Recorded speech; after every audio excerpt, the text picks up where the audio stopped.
everyone. Welcome.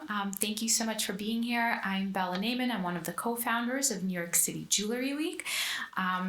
As you know, this is day 2 of Jewelry Week, so there is still time to go onto our website, sign up for any programs and events. We also have a virtual week as well, so if for some reason you can't come out during the day, we have programming on our YouTube channel as well.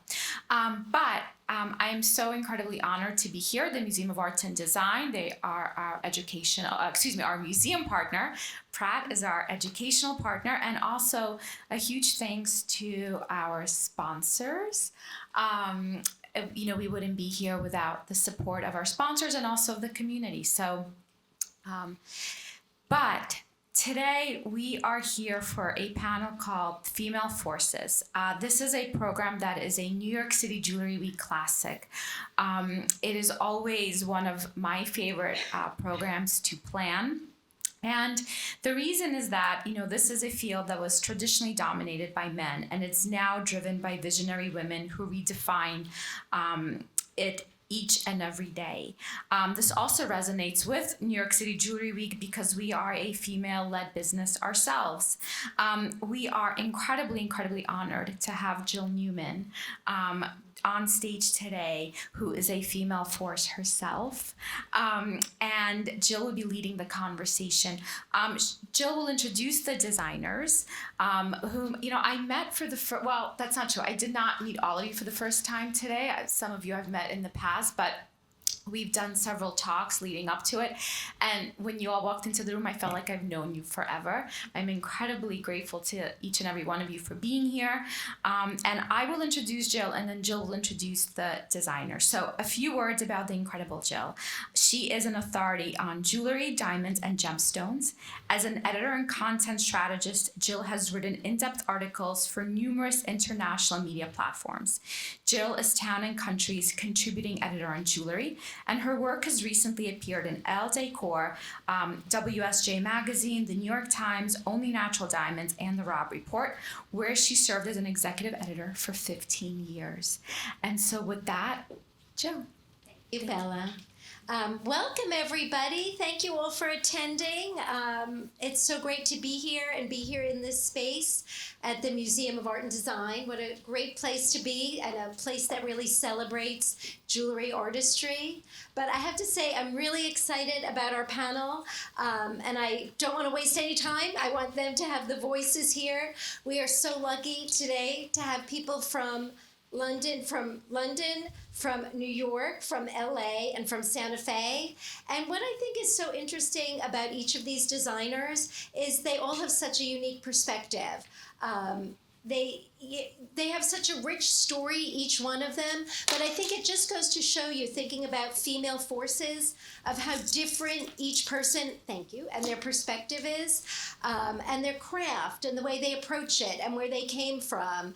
And it enriches the jewelry story. And I think as I introduce, I'm going to let them tell you their background, but as I introduce each of them, I'm going to talk about their jewelry, because that's what really strikes me the most. So starting with Jacquline Rabun, I've always been so drawn, you have to hold up your wrists, Jacqueline, I'm sorry, to her organic style of jewelry. There's something, I feel like it's tactile, it draws you in, it's kind of feminine and sensuous, the way the curves, and really you kind of want to touch it. You really do.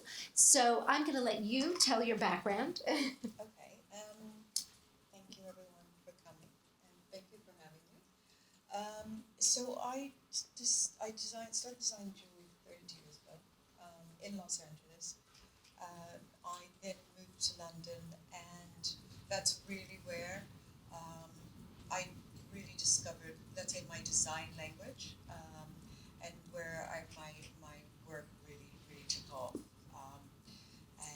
And I'm just going to say, put I'm this up sorry, a little, just in case. Sorry, guys. And that's where my work really took off, and it's always been a very organic language in my work, and it's always been a reflection of the human experience, and it sort of moved more in that direction as I started my collaboration with George Jensen, which really allowed me to go a little bit deeper into really what I wanted to say through my work and how I wanted my work to connect to the wearer. Thank you. And now we have Keri Ataumbi, whose story is quite unique and interesting, but I have to point out, may I? The jewelry she makes each piece by hand, and this extraordinary pendant, which is remarkable when you turn it around and you can't see it closely, is a very detailed hand-painted portrait of her mother, or of her grandmother, excuse me. And I think when you see it, there's something reminiscent to me of almost an old master's painting, the richness of this painting, of the human touch, and of the idea of this storytelling in a piece of jewelry. And it's really, it's sentimental, it's touching, but it's also powerful, the scale and the way it's presented. So please tell us your story. Thank you for being here. I'm very honored to be here. My name is Keri Ataumbi. I'm Goit Gu. I'm a member of the Kiowa tribe of Oklahoma. I'm the daughter of Jerry Abihill. I'm the granddaughter of Susie Ataumbi, and I'm the great-granddaughter of Hazeptai. And I'm just very honored to be here at Jewelry Week and delighted to be on this panel with these extraordinary women. I live in Santa Fe. I grew up on the Wind River Reservation up in Wyoming. My tribe is from Oklahoma, but I grew up in Wyoming, and I now currently live in Santa Fe, New Mexico. And my degree is in painting and art history, and I started making jewelry after I actually got my degree in which I took some time off. So I came to jewelry a little bit later. I think about jewelry as an artist.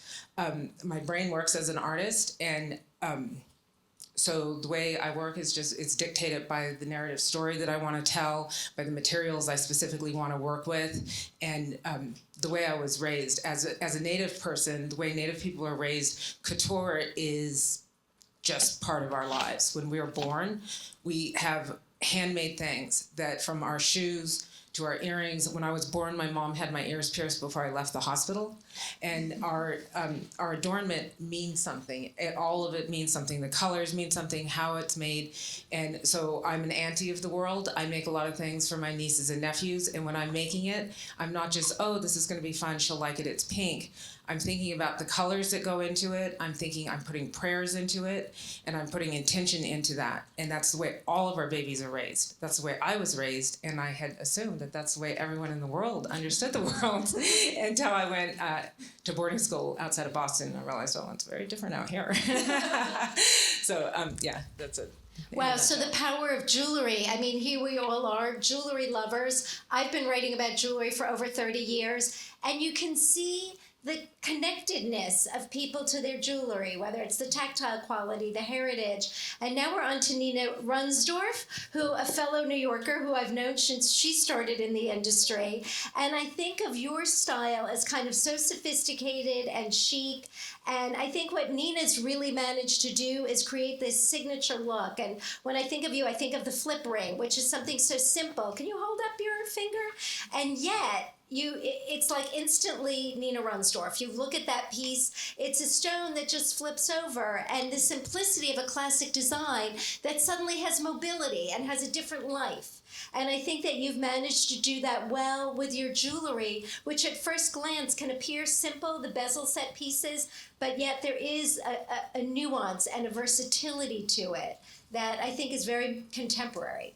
Thank you, Jill. I'm so happy to be here today. I want to thank everyone for coming and for these extraordinary women that we share so many things in common. And I always love seeing you, Jill. I was born in New York City. I was raised on a farm in upstate New York. My mother, who was also a designer when I was a child, realized that I loved working with my hands at a very early age. I was 11, and she put a jewelry bench in the kitchen. And I would come to New York, and I would take lessons from people that she hired on 47th Street, and I learned how to bench my own jewelry at 11. I created my own line of jewelry, silver.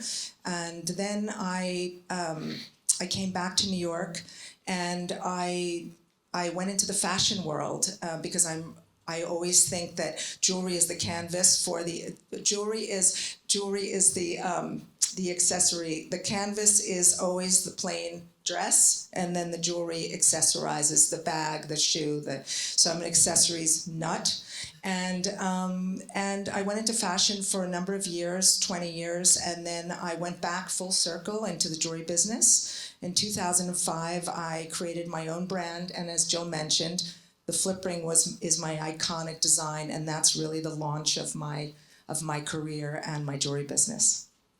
Thank you, Nina. Now on to Sabine, who is German-born and trained, at the bench. And I remember going to visit you when you had a newborn, and in your home you had the full setup of the jewelry bench, working the metal, everything there. And what's always amazed me about your style, there's a consistency in the quality and what you do, but yet each piece, I mean, pull back your hair a little, those earrings. There's a boldness to it. It's feminine, but it's bold. The scale you use, the mix of big faceted stones with soft pearls, and even the earrings you're wearing is just a great example of taking all these elements and then this, you might not like this term, but kind of spiky metal. So you've got classical pearls and diamonds, but in an edgy setting. And I've always admired the way you've kind of mixed things up in unexpected ways, but it kind of just breathes luxury to me. So, well, hello. Thank you for having me, New York City Jewelry Week, and Jill, and all these amazing women here. I'm very honored to be here from London. I started very early. I was 15 years old when I wanted to go into fashion, but I can't stitch a straight line, so I left that very quickly. But I was very good with hammering and drilling, and it just, I did internship for 5 days and did 6 pieces, and I kind of knew back then that's what I wanted to do. So I did an apprenticeship and then traveled the world and did another, various years around the world working in different workshops. Then ended up back in Germany to do my master's degree, and I was the youngest ever at 23 to do this. And then I ended up working in London for, Bond Street up and down, all the jewelers always in the workshop. And then Place Vendôme and Paris for the biggest fashion houses. So I got a lot of training in, and then I started to launch my own business at 27. And since then, I kind of run I call it bespoke, one-of-a-kind pieces business under Sabine Roemer. And I started, when Romy was born, my little one, when Jill came and see me. She's a very good sleeper. She slept in the workshop. In 2015, I started, it's called Atelier Romy, which is a demi-fine jewelry brand where I try to take all the aesthetics of the high jewelry world, which is my world, which is my everyday, and try to turn this into more wearable everyday jewelry. So I'm doing both, and for me, jewelry is really telling stories, moments in life with people. Obviously, working for the Bond Street jewelers, it's the engagement ring, but I didn't just want to use a stone and a setting. It really tells the stories of the people. I did my own engagement ring, told them not to bother. And I put the mountains of Switzerland in the setting. So it's really for me to do these little extra hidden things that's for you, and really where you can pass on this as well to the next generations.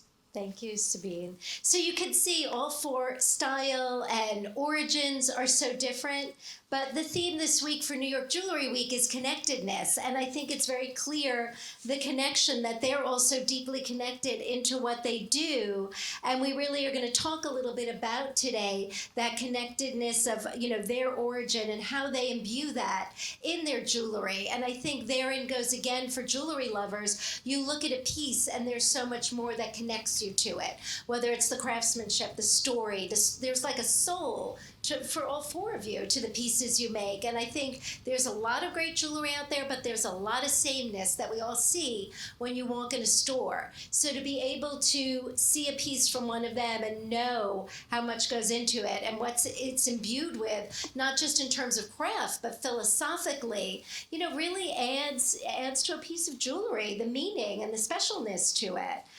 So we're going to ask a few questions and certainly leave time that we hope, you'll all have some questions as well.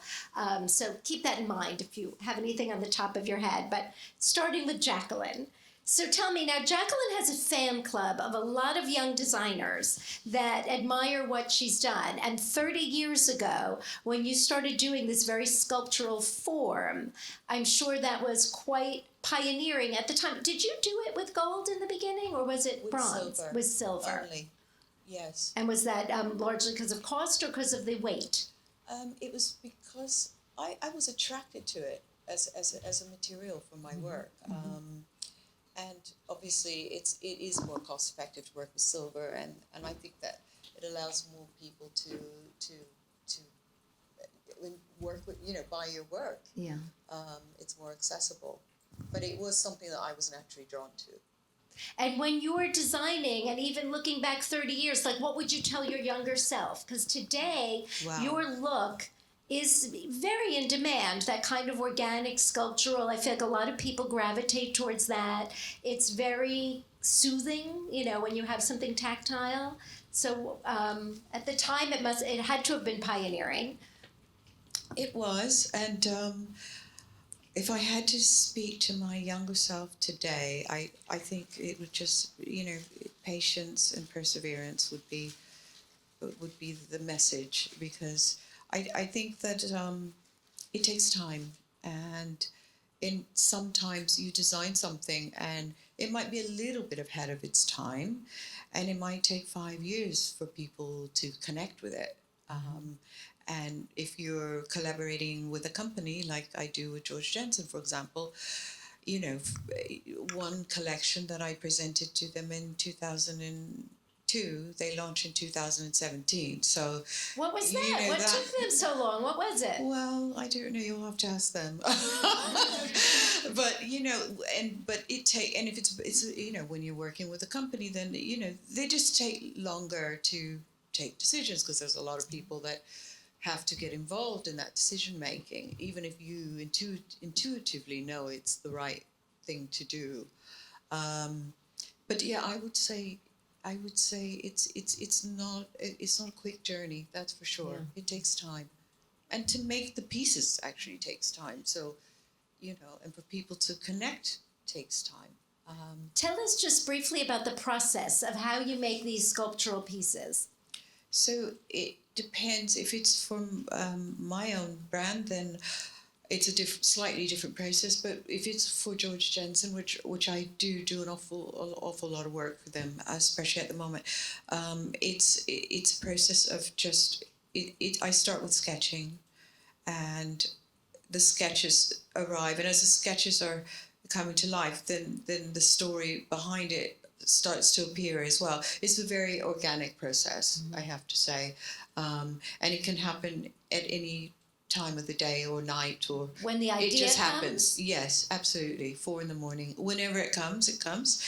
But then it's just a process of just typically I start with a ring, and out of that I start to build out the collection, and along that journey, then the story starts to appear. And it's typically a human story. It's typically connected to what we all have to experience in our lives. And, yeah. What would be an example when you say it's typically a human story? Can you give us an example? Yes. Well, the Offspring collection that I designed for George Jensen was... when they first approached me, I had an egg bangle already in my collection that existed. An egg-shaped bangle, okay. Yes. And so they gave me a brief of the egg. So that was easy for me. Yeah. And so I at the time, my son was around 5. So I was very much into mothering mode. And the name Offspring came because the egg is about new beginnings. It's about, it says everything about, I think, the relationship between a mother and child. And the name Offspring came, and the bangle is one large egg with a small egg that's attached. So it's the unbreakable bond between mother and child, and also can be with the father and child. Sorry, and the intensity of those relationships. So that was, and it all just sort of evolved and. Yeah. Yeah, it's interesting because sometimes you could look at a piece and you don't really know the particular meaning, but it gets you thinking. And I love that about jewelry. It forces you to think, what was that designer thinking about? Or you see the form and it begs more questions. It's kind of, you can interpret it in your own way a little. But it was what I was living, but I was also there's a lot of other women and men that are living that too, because if you have a child, of course, or even through your relationships, like you have your nieces and that, you have that unbreakable human bond with a smaller person. Yeah, a smaller. I like that. I like that. No, very interesting. Very interesting. And on a different topic, Keri, when we spoke, what really struck me, Keri talked about what is precious and what is not. And I think that's a question that we all face in society. And so many people, when they think of jewelry, they think of gold or silver or diamonds as what's precious. But in Keri's culture, did you say it was a special feather? Certain elements. And I think that people should think more like that, because what's precious to one person isn't to another, and it's really what you imbue with meaning. And certainly in your culture, the meaning is like, wow, overwhelming. The more you talk, the more floored I am that it reminds me in the Japanese culture how every small gesture has so much meaning, and it almost gives more meaning in your day-to-day small little things. And if jewelry could do that, wow, well, aren't we all lucky? I think it has to do more with your relationship in the world and how you operate in the world. So that Japanese analogy of the little small things. So you're creating an energy flow that happens by acknowledging and being polite and engaging on those little small levels. So for Native people, things that are valuable to us are the things that come from nature, right? The things that rely upon clean air, clean water. They rely upon this earth being healthy and being in good relation with your relatives. All of our relatives, and our relatives aren't just my sister. My relatives and my nephews and my nieces and my mom, my relatives are that tree or that plant or that, because you have a relationship. That medicine comes from plants. That medicine comes from being healthy and in a healthy environment. And that the act of actually making things, the things that we find valuable, beaded moccasins, that took a while. Jewelry takes a while to make. So when I started making jewelry, I was using silver because it was inexpensive, and then I started making a living with it. So I started being able to use different materials. A lot of my family members are traditional artists, and so they do beadwork, and they work with these more traditional objects that take so much more time, and they take this in the knowledge to know how to do that, to how to tan the hide, to how to skin that animal, to how to use the brains to tan the hide, to how to smoke it perfectly, and it's like incredible. It's an incredible material to know how to bead properly, to know how to use porcupine hair, to make these incredibly beautiful, intricate, to get the right colors in them, because you're collecting the materials, the plant materials, to dye that porcupine hair. And they were getting nickel and dimed. Oh, I want to only pay you $20 for that. And it's like something that took so much longer. So I started incorporating that traditional work, because I grew up my mom had a store, and I grew up with all of this. She was a huge advocate of the fact that Native artwork is fine art, and it's seen as craft. It's sold at gas stations, and it belongs in, and it's just now starting to get it with our exposure, which is, I can't even tell you. There's a show called Reservation Dogs. You should watch it. It's if you haven't already seen it. And I'm 51 years old. This is the first time I've ever seen myself represented, ever. Wow. At 51, can you imagine? It's like, can you imagine if you were a Jewish person and you've never seen a Jewish story ever? That I'm crying at 51. When I was a kid, I liked Wonder Woman because she had black hair. That's as good as it got in terms of representation. So with things like that, with us being seen in popular media, we're starting to be acknowledged. So in New York, I've heard from a couple of my collectors, since I've been here this week, they said, there's an explosion of Native art happening in in New York right now. It's like, finally, we don't have to travel to go see it. And so my mom was really early on in understanding that all of those ABEX painters out here were actually looking at the first abstract painters of this country. They were Native women. All that abstract work was our work, our understanding of being in the environment. So my work, to get back to my jewelry work, I started combining those two elements, because what is valuable? I'm interested in value systems. What's more valuable? That emerald and that piece of gold that can survive without clean air and clean water, or that porcupine and the knowledge, the indigenous knowledge of how to harvest those materials, how to put them together, and how to create these exquisite, multi-dimensional energy, like things that have energy in them, like her piece, The Offspring. I saw it for the first time last night. My mom passed away, and that's immediately what I thought about when I saw that piece. And it wasn't because of the form, it was because she's speaking to something inside of me. She's speaking to that on that molecular level. And that's good design, right? That's excellent design. So what I'm interested in my work is talking about value systems and getting people to think in terms of what's more valuable. Just because we're told diamonds are valuable, are they more valuable than all of that other work? Yeah, I think these are always things that are debated, and it's great that there are choices and that people can now appreciate, like you said, more of your art. And just tell us a little bit about the necklace. As I said, Native people grew up with couture, right? Like we just always had couture. My mom passed away about, it's 8 years now. This year is 8 years. So when I was born, the first piece of medicine that I was given, we were given our umbilical cords. And that is medicine that connects us to our mother, to our grandmother, to our great-grandmother, to our great-great-grandmother, all the way back to when we came out of Kiowa, we came out of the earth through a cottonwood tree. So it connects us all the way back to our origin stories. A lot of my work is narrative, and it's a little segue. A lot of my work is narrative, and I like to talk about origin stories. I like to talk about Kiowa stories, and I like to use the 22 karat gold and the emeralds, or these and diamonds, and talk about those origin stories, because the information that's held within those origin stories is just as valuable as the information that's held in the most predominant of origin stories that this whole planet is living under right now. So this piece is, so that medicine that was given to me was my umbilical cord, and my grandmother made it for me. She put it in a turtle that she beat it, and she was a peyote woman. And so on one side of it, it's beat it like a peyote button, and then on the other side, she has an abstract design on it. And I've carried that with me my whole life, and it will go with me when I die.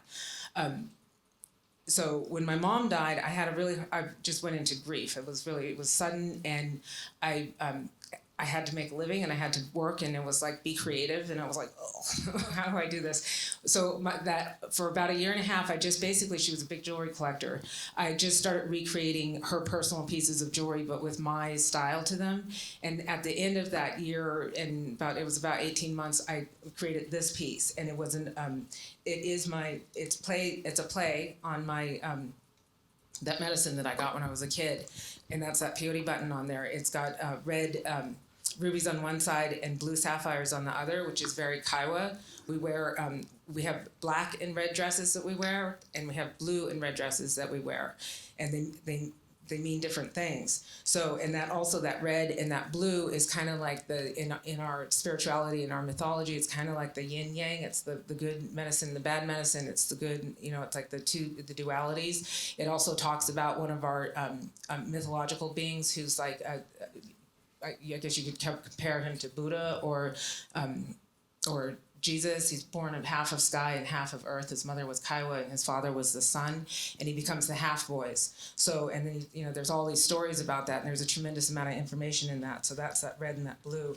And then this side is a portrait that I did of my grandmother from like a little, it's like a little snapshot I found of her that was probably taken in the 30s or something. It was a little black and white from a gas station, and then I put diamonds around the outside. And then my mom was that crescent symbol means it's buffalo medicine. And my mom loved white buffalo, so I put a little white buffalo in there. And then these are like the little turtles going up. That's a reflection of the of that. So yeah, when I bought this, when I made this, I had it at I had it for sale actually. I had it for sale at Indian Market in Santa Fe one year, and I'm museum collected. I just found out yesterday I have a piece in this museum, which I was delighted to hear. And so I was thinking, oh, it could be an educational piece, and then something just shifted in me. I was like, oh no, that's mine. So I kept it, and I wear it during our ceremonies, and it makes me feel good to have it. Wow, that's beautiful. I mean, talk about connectedness in jewelry. I don't know how, that's really impressive. It's just beautiful work. So thank you for sharing all that. Yeah. And again, it's just the unique perspective that each woman, each female force brings to this story. And I think what Nina's managed to do, which so many people in the jewelry world want to achieve, is an identifiable look. I mean, wouldn't you say that's what you want something that people know is yours? So tell us a little bit about how, as a female force in jewelry, I know your story, but to share a little bit about, what it takes to create that look and why you feel that's so important to have an iconic design. You have collectors that people will say, oh, you're wearing a Nina Runsdorf. I mean, it connects your clients to each other. Yeah, it's really interesting. First of all, it's so interesting with your son and with your mom. My human connection is also, my mother was a huge force of nature and really an inspiration for my life in many ways. I mean, I love my father, but my mother is a force of nature. I think that for me, it always starts with the stones and the magic of the stones, and we are completely a stone-driven company. I would say that I collect stones from all over the world, and the stones speak to me. And when I see the stones, I have no idea what I'm going to do with them. And then when I come back and I sit in my studio and I dream about what that is going to look like. And I think that for me is really, really important.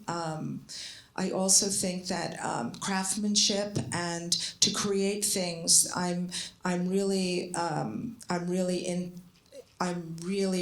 excited about the new generation and paving the way for all the generations to come. And you have a new generation. I do. My daughter is sitting in the audience. She's 6th generation in our family, and I just think it's really important to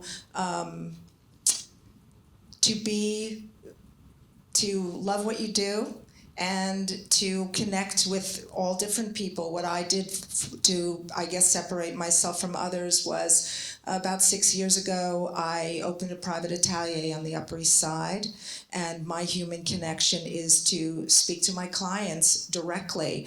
And I think that, to know who they are, what their kids are like, what their favorite color is really, really important. I guess it's interesting you bring that up. Sorry to interrupt, but I feel like we talk so much about craft and inspiration and craftsmanship and design.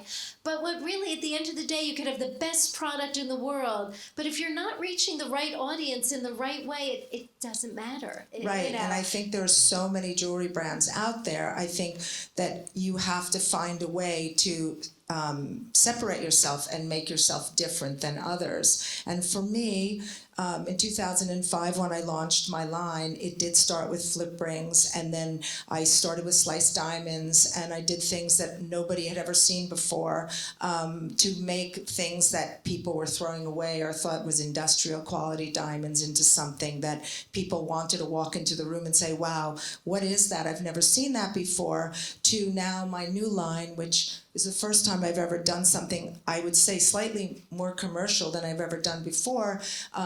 This was born because, All That Is was born because, during COVID, we wanted something that we could wear all the time that was like a talisman from my grandmother, passed from generation to generation. So I think that for me, that's what drives me, and that's where I am today. Now, I don't think that's fair. I do not see that as commercial whatsoever. No, but I mean, for Because me, I always it. did super bespoke, not commercial, but, I can make, the pinky ring, I I did because I'm not married and I wanted to wear a large diamond on my left hand for me.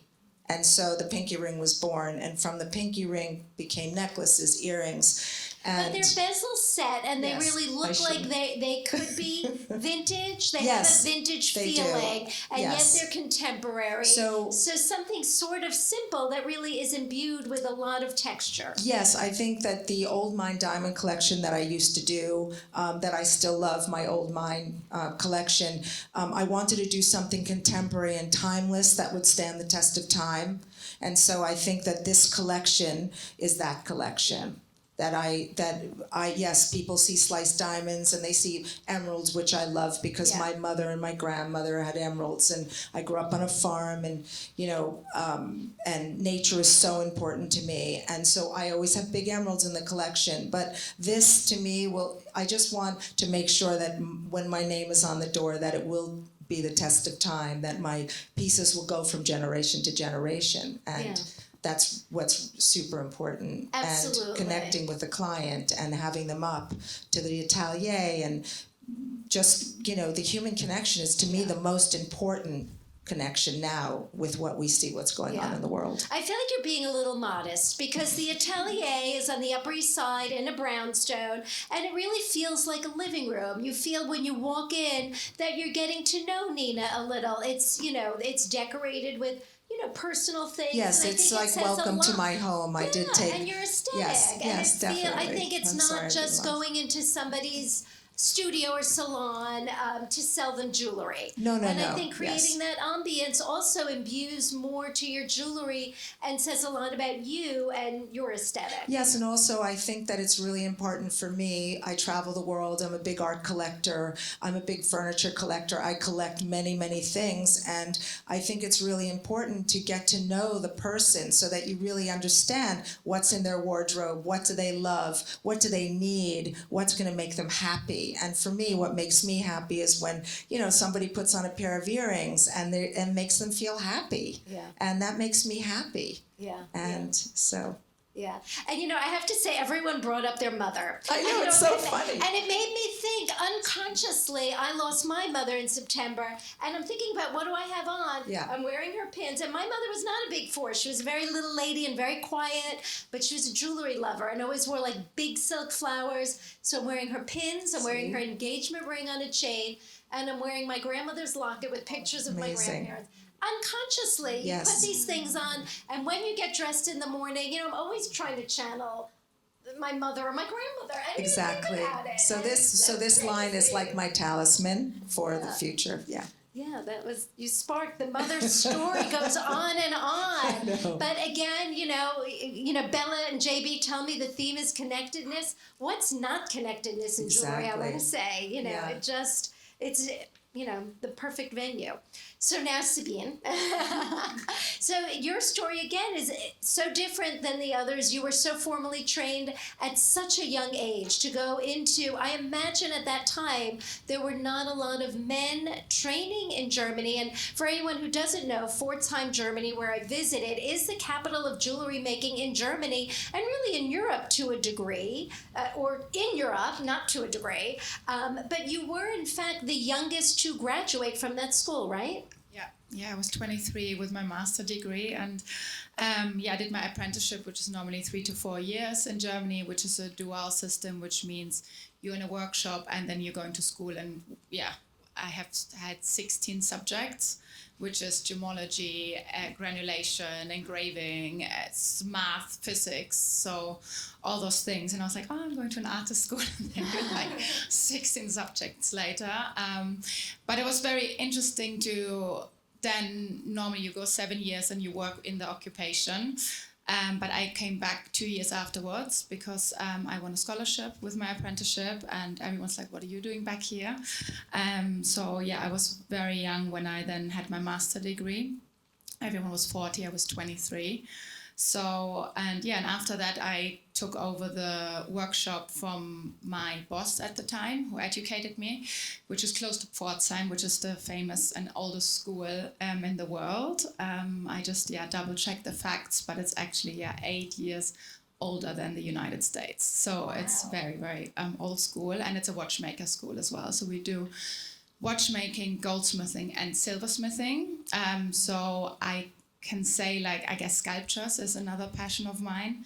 So it's jewelry, obviously what I'm known for, and if the client inspires me, or the gemstones, or a piece I have to work on, it's kind of normally goldsmithing, but silversmithing is another big passion of mine, to do mini sculptures. And that started with Nelson Mandela in 2007, when he Tell us asked about me. that. Yeah. So it was a bit of a shock, because I got the call from South Africa, and he's like, should we do something for my birthday celebration? And I was like, yes, I'm going. I just want to meet him. How did Nelson Mandela find you? I did a project for AMFA, the first and last one, but it was in Cannes for the film festival, and then we donated the proceeds to the AIDS Foundation, which Nelson Mandela was involved, and it raised a lot of money on the night. And so I think the idea was then to do something duplicating that and doing that for his birthday, and then raising funds. And obviously I was like, I'm coming. And then with all his history, I kind of felt like I didn't want to do like this big blinged out diamond piece. So, and it was either boxing, because he was actually a boxer before he was a lawyer, which not a lot of people know. No, I didn't know that. Yeah, and then he turned a politician. Or it was the Nguni cattle, which he lived with when he was, growing up. So I chose the Nguni cattle, and I made a mini sculpture, because that's what I know. I couldn't do anything else. So I did this mini sculpture, and it was framed art piece. So I feel like, for me, the work is craft, the first what coming out of the workshop. Yes, I sometimes sketch as well, but then in the workshop it ends up completely different. So it's an evolution of, I always compare it to, I don't know, writing a song maybe. You have the lyrics, and then you go into the studio, and for me, there's so much that still happens there to kind of, now it's not wearable, it's too heavy, so you really, to do this red thread from like sketching, going into the workshop, and continuing. And quite recently I've done this corset for Angelina Jolie, which again was like not the typical jewelry piece. But my friend, she made this beautiful dress, but it was the Maleficent premiere, and we wanted something strong and bold. So I did this golden corset, and obviously there was a whole process as well in the workshop where it was a bit outside of the box. So I think it's gold, silversmithing, telling those stories and capturing it, and depending who the end product is for, if it's a story to tell like Nelson Mandela, or to have this like uniform empowerment couture dress on the red carpet. So And do you you're at the bench making every piece pretty wow. Yeah. So how long might it take you? What So the Angelina corset took me 52 hours, and then you have to make your own tools as well, because it's not, you can buy them off the market. So you kind of end up making your own tools, which then you can use. Or we had to make like a, so it was then gold plated and anti-tarnish, that it doesn't tarnish on the red carpet. So, and most of these baths are 2 liters. So we had to make a big bath to kind of put the gold in there. And with the Nelson Mandela pieces, the second year, so I did every year something on his birthday celebration. And the second year was actually in New York here. And he kind of retired from the public life. And I remember Bill Clinton was hosting the dinner, and Nelson Mandela gave me 2 rocks from Robben Island, which is sandstone, so it's very brittle. So I had to encase that into like a box, and he constantly said like, "Oh, it's in your hands, it's in your hands." Now I was like, "What am I going to do? Like, I can't save the world." He's like, "It's in your hands, it's in your hands." So it was always his hands. So I got his handprint into a sterling silver plate, but I felt like you want to feel his hands. So I set diamonds, but upside down, so belly up, into all those love and the heart lines, so you can feel it. And I placed this on top of this rock from Robben Island. And then Morgan Freeman bought it, and then Morgan Freeman was nominated for the Oscars. So Morgan Freeman called me 3 weeks before the Oscars. He's like, "You have to make me something," and I was like, "It's 3 weeks? Are you crazy?" Next thing, 3 weeks later, I was like literally finishing hammering this piece in my workshop, and then flew to LA. Gave it to him, and then he dragged me to all the parties, and it was, you're walking in with Morgan Freeman, it's like, he played God, it literally felt like this. So I'm like his sidekick, so that was really amazing, but again, like I wanted to tell the story on the red carpet. I was like, okay, it's easy to do like, I don't know, a diamond bow or something, but we met through Madiba, and he was nominated for the role of Mandela, so we used his prison number, 46664, and that he made a cuff, and then again we auctioned it off at the World Cup, which was at South Africa that year, and then so it went back to the charity and back to the community. Wow, quite poetic, those pieces. So much thought, and then tell us a little bit about the high jewelry you make. So it was during COVID you released those like a dozen stunning pieces. Yeah, that was quite, because the first collection I've done was launched at Harrods, and it was 2010. And since then, that was my first retail experience. I'm like, this is not for me. It's just because all of a sudden every retail store called and they're like, oh, can you change the weight? Can you change the stones? And I'm like, no. I'm like, and that's when I felt really like, it's my art. It's fine if you don't like it, but I'm not gonna change it. If it's for a person, it's different, because I did this camel ring, which I wear every day at the Harrods launch, and if that was for me, but not everyone wants to wear a camel, and I understand that. So I do see the people, and I really do bespoke work for them. But for me, I felt like the retail world is not like, speaking with bigger brands, they're like, oh, we need 3 of them. I'm like, well, you make 1. So the high jewelry turned more into bespoke and one-of-a-kind pieces. It was old heirlooms, and it's an old brooch, and they wanted to repurpose it. So I always say upcycling, turning into a ring that they can carry the brooch from their grandmother or something.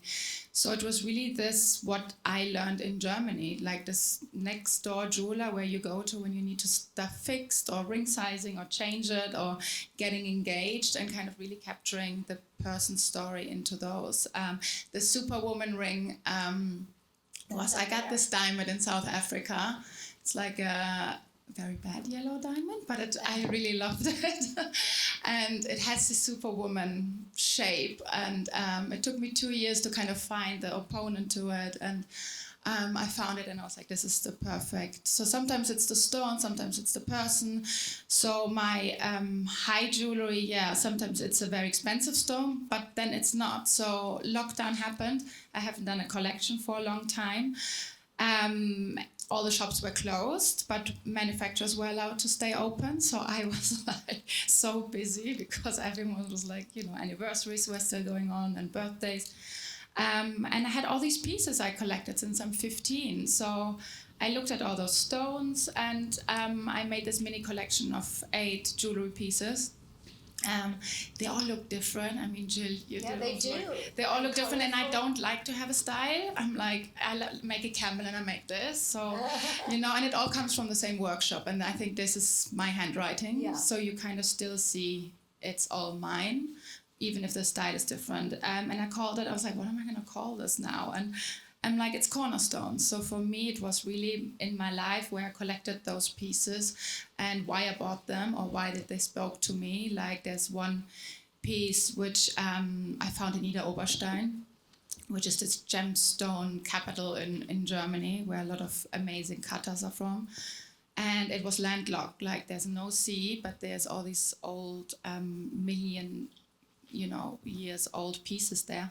And I turned them into these, one of the pieces from Cornerstones, which then was back to the origin, to kind of try to understand where you're coming from, and that we're so small in this planet and universe when you see these pieces which are 1 million years old, and they're still going to be here, and even if we're not anymore. So every little piece had their own little stories. Yeah, it was a very exuberant collection. It stuck with me because it was very colorful, and big, and it was very yeah, playful. like statement. I'm like, Yeah. I always said like, to get big, one big statement piece where Yeah. you can talk about it, Yeah. like a conversation opener. So They really were. And you know, it's interesting because you said the imperfect diamond. Well, we certainly wouldn't know it was imperfect, but the idea of what is precious. And this might not be the, deflawless or whatever it is, but it's an element of design. It's an element of artistry. And that, I think really rethinking what is precious is just such a good way to look at jewelry, that it's about the whole of the piece and the design. yeah, all the hours you spend on, right? It's a lot of time that actually it's like couture. Like my friend, she does couture dresses, and it takes a lot of hours to put that in. So. And you said another thing, you said it's like the jeweler next door. And I feel like all four of you are like the jeweler next door, that it's so personal. No one's going to walk in a store and see tons of your pieces. That's it. They might not even see any. They'd have to know you to find you, which makes it all that much more exclusive. So I know we're approaching our hour. Does anyone have any questions? Yes. I do. I have a question for Keri and Sabine. I wondered where you studied, because you referenced that you studied painting. I Reference you studied painting? That's okay. I can hear you. I went to RISD briefly, and then I took several years off. I was a landscape designer, and then I took several years off and went back to a local school in Santa Fe and went to the Institute of American Indian Arts, which is a really interesting school. It's the only accredited all-native art school, and it's a really it's just a really diverse school. So there's over 500 different nations on Turtle Island, and in that school there's people from it's an international school, because there's people, and you don't have to be native to go there. Anyone can go. So it's so I went there, and then I finished up at UNM, and then with my paintings, I was showing in a lot of galleries, and actually going down that path, and when I first started doing that, they were all very abstract and very surface oriented and very tactile. And then I stopped painting completely. And when I picked it back up, I learned jewelry, made my living as a jeweler. So I picked it back up. I think I took about a 10 to 12 year break. It's hyper-realism. It's like full on oil painting, like layer and layer portraiture, like that. Yeah. So, and I think what it, Silver first, and then you graduated into... well, yeah, and the reason I started in silver is just because it was less expensive. So when I got finished with my art history degree and my painting degree, I was missing being in a class situation. So I took a class at the community college in Santa Fe, and that's when I was like first love. So I dedicated myself to making jewelry just to learn the actual craft. And yeah, so now I have a studio in Santa Fe that is primarily jewelry, but I do paint occasionally. And my question for Sabine was very similar. I'm not familiar with the school that you referenced in Germany. I don't even know where in Germany. Oh, it's called Pforzheim. Where's that near? Is that Where you either fly into Stuttgart or Frankfurt. And I think the biggest family, which is from there, everyone knows, is Schäufele. So they bought Chopin and they went to Geneva. But the family is one of the big industry giants from Pforzheim. And so therefore we have the oldest jewelry school there, but it's jewelry. And so we say gold and silversmithing, but goldsmithing just means smaller items and silversmithing is bigger items. So I think that's how they separate it. And then we have the watchmaking school. So when you speak to the industry of watch people, they all know Pforzheim. And we have Chauffeur, so all very big industrial pieces. So it's a gold city. It's like Birmingham in the UK. I don't know about America, which one would be here. But it's just, I think it's probably not so internationally known, because if you come there, I mean, when I was there, we had people coming from Rio and from around the world, but they did have to learn German. I don't know of any English education program that they might have done this now. No, first one. Yeah, first one. My mom was kind of an architect. My dad did something completely different. So that's why I thought long more for fashion, because my grandmother, she was very tall. So she always had to make her own clothes. So when I was little, and I'm from Karlsruhe, which is a very small town close to the Black Forest. And she showed me then how to do it, and I was like, this is so boring. It's like another pattern, and it's just like, and I couldn't stitch a straight line. It just looked like this. I was like, this is not for me. And then we had to do a work experience from school, so we had to go a week somewhere, and so they were like, oh, she's artistic, so she can just like go to do window decoration at like a Bergdorf Goodman or something. And I was like, okay, no, this is the boring. And then my mom took me, because we had this next door jewelers. It's very embedded in, I think, Germany. Everyone has their next door jeweler. Nobody buys a brand. You just go to your jeweler. So she went, and we had a little street full of them. And she went with me from every door to the other and asked, would you take her? Would you take her? And I think my mom just spoke to this one guy. And he was just like, yeah, I take her, like, leave me alone, woman. And to this day, he told me, he's like, he doesn't know if my mom would turn up or me on Monday morning. So I came, and he was, and as I said, like, I did 6 pieces in those 5 days. And then he said, okay, I'm going to educate you. Normally he wouldn't, because he said it's a dying trade. But he's like, you're just a natural. He's like, it's unbelievable. He thought I can do a ring in a week, and I did 6 pieces. So Christmas was sorted. And then he kept me the spot, because we only had 1 spot a year. And my mom was like, can you please like at least do a 1 degree? And then I did a degree, and I started with him. And then I won a scholarship with him. And normally you have to go, so the education is like 3 to 4 years. I don't know here, but it's 3 to 4 years. And then you're fully trained jeweler. And then if you want to go back to do your master's, which means you can hallmark your own pieces, you can educate, you can be a professor, you can be a teacher, you can open your own shop. That you have to train 6 years within the industry, and then you go back for another 1 or 2 years. So naturally you end of 30s, 40s, but because I kind of got fast-tracked through the scholarship, and I went to Australia, and I was in Greece and did further education. So I did tool making course, which was obviously amazing, because you can't just buy everything.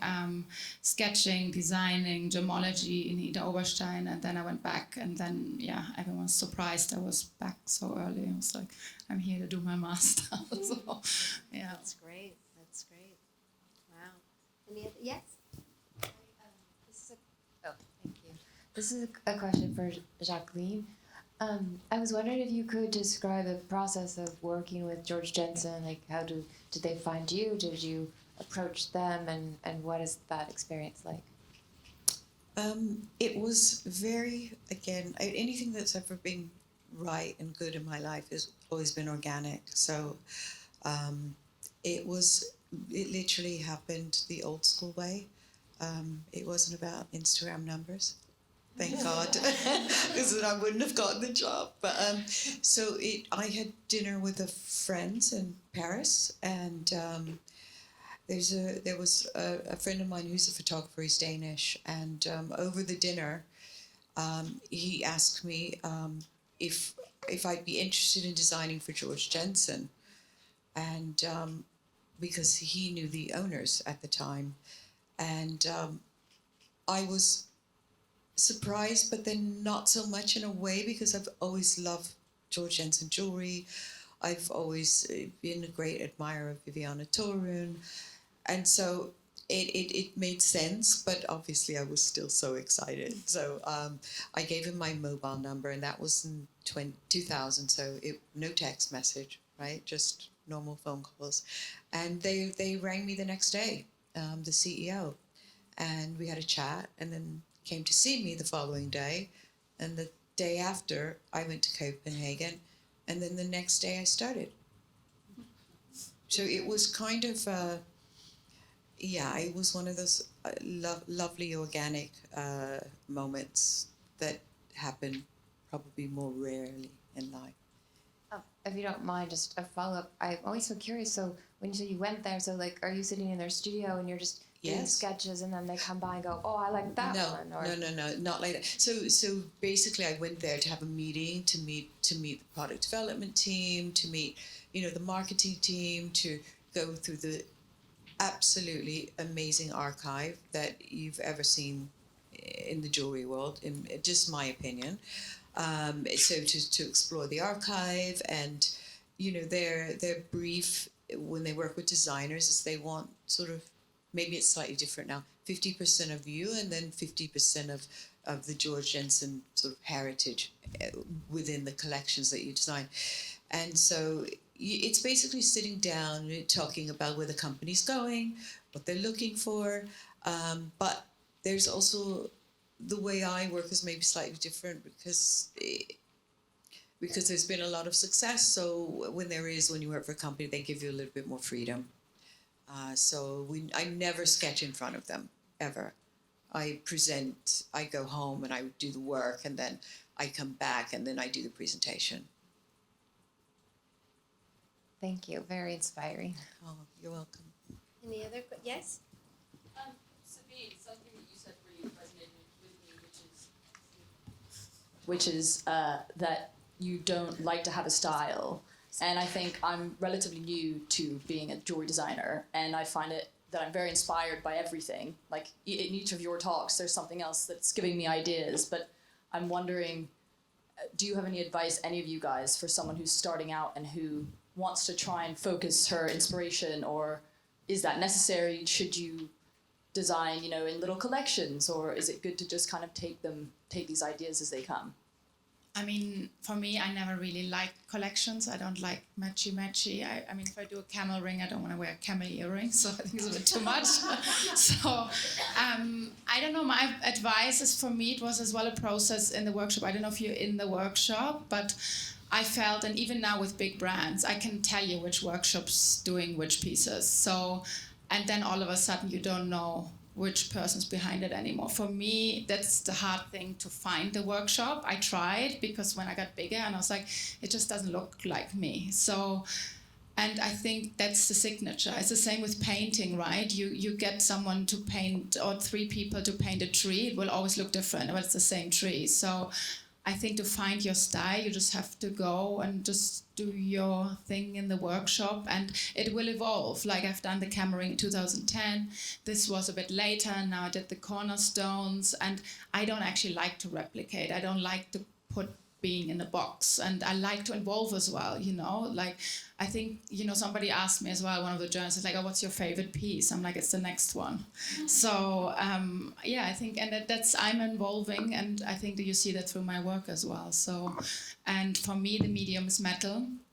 So if it's the corset, or if it's the sculpture, and now into bronze sculptures, it's I work in wax and in clay, which is a new medium for me, but I felt it's maybe even easier than metal, because you can, when you carve a face in metal and the nose is crooked, you have to start again, right? But in clay, you just add more. And so I think I was in the workshop, and then to find your style.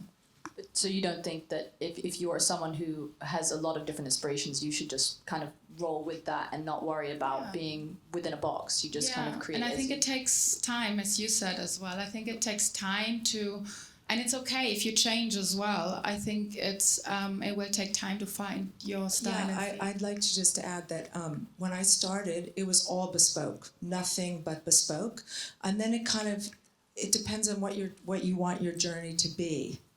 I think that for you, you're a true artist, and it's like being a painter or a sculptor. For me, I have that side, but I also have 16 stores that I have jewelry in. So I have my super bespoke pieces, but then I have this line, or my flip ring now comes in semi-precious colors, because I can remake that so that it can get out to the stores, whereas my bespoke is really bespoke and it's one-off, and really for years I wouldn't do anything but bespoke. And then, as you evolve, and 17 years later, you change and your journey changes. So my advice to you as a young person, and I say the same thing to my 2 daughters, is do what you love and go with your gut. And that's it. And I think that from that, you'll experience what you're supposed to experience, and not worry what you think you should be doing. Just do it. And I think, yes, it's a different if you have then a brand hat on, or like with Atelier Romy, I definitely have a brand hat. And I took over solely that 2 years ago, and I feel in the last 2 years, everything from visuals, from shooting, from how it's presented, how the box looks, and how you wear it together. It's the head of being a brand and being then recognizable. Exactly. But yeah, as Sabine Roemer, I have the luxury of just do what I want. Thank you very much. Thank you. Well, thank you all on the panel. It was just an honor to have you and chat with you all and hear a little more about your stories. There's never enough time. I feel like we could have gone on and on. And thank you all for being here and sharing this with us. It's really great to have you all here. Thank you. Thank you. Thank you.